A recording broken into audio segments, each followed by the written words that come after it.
Rory Stewart.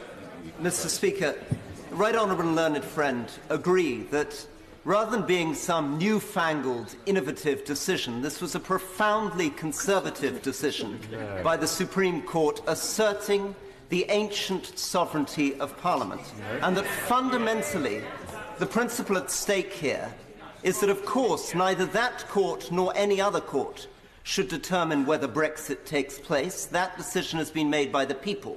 But it is for this House, the only directly elected representatives of the people, to determine the form in which that Brexit happens.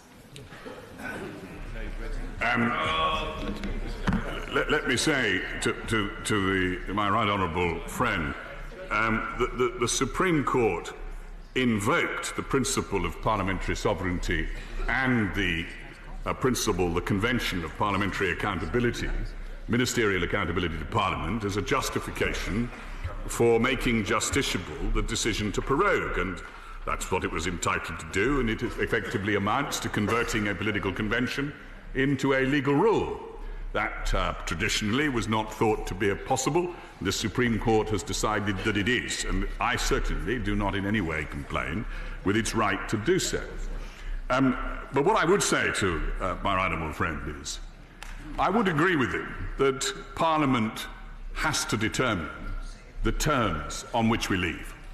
But this Parliament has declined 3 times to pass a withdrawal act with which the opposition, in relation to the withdrawal act, had absolutely no objection.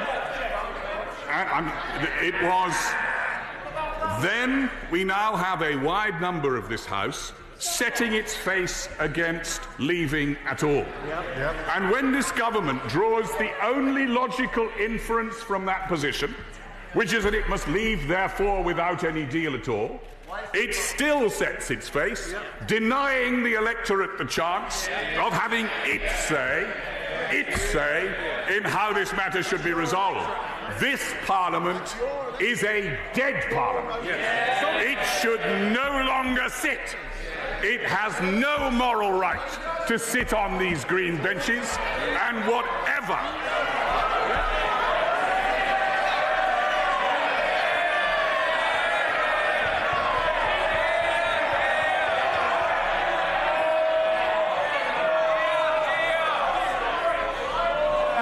the House must come to order. We've got a lot of business to transact. There is a further urgent question. There are no fewer, I say, for the benefit of those observing, 5 ministerial statements.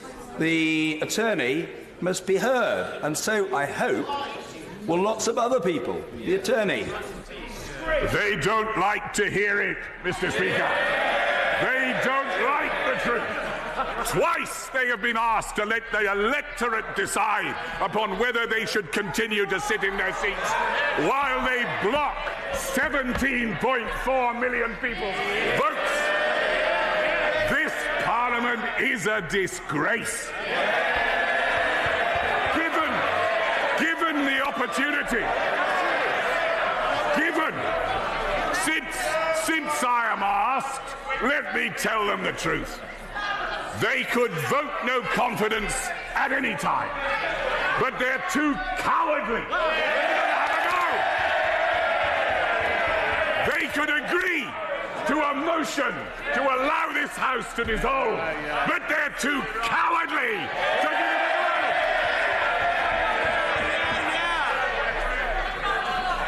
go. This Parliament should have the courage to face the electorate. But it won't. It won't, because so many of them are really all about preventing us leaving the European Union at all. But the time is coming. The time is coming, Mr. Speaker, when even these turkeys won't be able to prevent Christmas.